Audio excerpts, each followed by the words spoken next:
La réalisation de l'enquête sur le terrain commence tout d'abord par identifier le client à contrôler.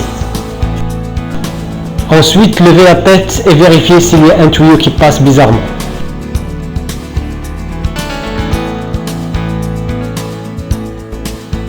Ensuite, contrôler l'environnement de la propriété en suivant le cheminement du réseau.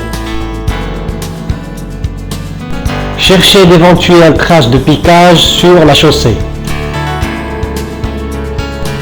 Vérifier s'il y a une bouche à clé sans compteur en face. Vérifier l'existence de rétrocession.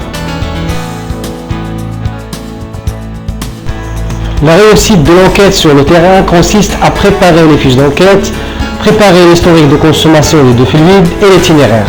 Ensuite, suivre rigoureusement les étapes de l'enquête sur le terrain et rendre compte avec qualité, sans oublier le comportement professionnel vis-à-vis du client, l'application des mesures de sécurité et finalement le respect des limites de ses missions.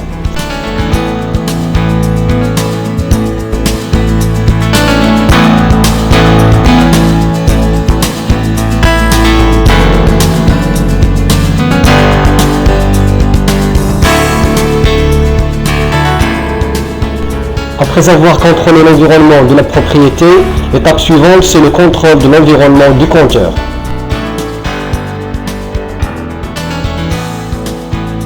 L'environnement du compteur, c'est tout le branchement allant du robinet prise en charge jusqu'au robinet du client, y compris le regard et la plaque de regard.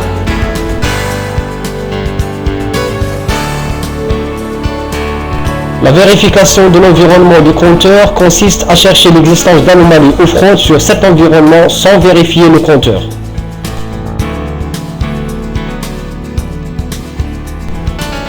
Parmi les anomalies qu'on peut rencontrer sur l'environnement du compteur, fuite avant ou après compteur, robinet esquinté, regard démoli, plaque de regard scellée.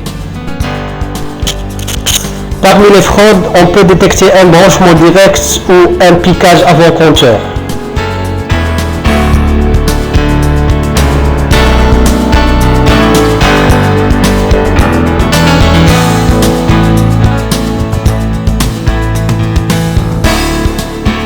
La troisième étape de l'enquête, c'est la vérification du compteur. Cette vérification consiste tout d'abord à vérifier les informations techniques et commerciales du compteur. Ensuite, chercher s'il y a des anomalies techniques ou commerciales sur le compteur. Ensuite, vérifier l'historique de consommation et la compatibilité entre la consommation eau et la consommation électricité du client.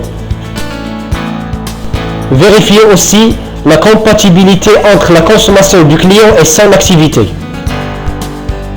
En cas de détection de fraude, prendre des photos si possible avec date et heure afin de confirmer la manipulation. Vérifier notre fluide et ensuite inviter le client à assister au constat de fraude. Toujours faire valoir la qualité d'agent assermenté au client.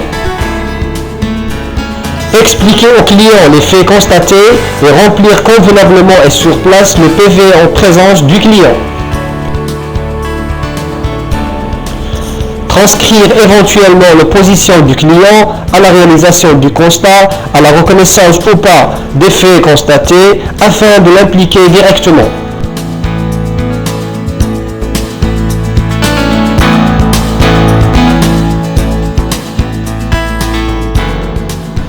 À la fin de l'enquête, laissez un avis de passage au client.